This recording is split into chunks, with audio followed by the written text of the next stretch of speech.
Hey everyone, welcome back to our channel. Today we're going to show you how to find your referral code in the Theme app. Sharing a referral code is a great way to earn rewards, so let's dive in and find yours. Open the Temu application on your smart device and check if you are signed in to your account. By opening the application Temu on the homepage at the bottom of the screen, you can see your profile that says you and then click on it.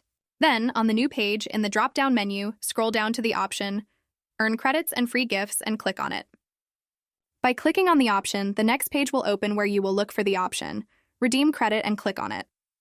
The application will open a new page for you where you will go down to the yellow field that says Refer New App Users and click on it. Then you will click on the copy link option and send it to one of your friends. Only then will you be able to spin the wheel and get additional gold coins that you can use. And if you want to check if this is true, just go down and you will have it explained in 3 steps and in detail. And there it is. By following these simple steps, you can easily find and share your referral code in the Theme app. It's a great way to earn rewards while helping others discover the app. If this guide helped you, give it a thumbs up and don't forget to subscribe to our channel for more tips and tutorials. Thanks for watching and see you in the next video.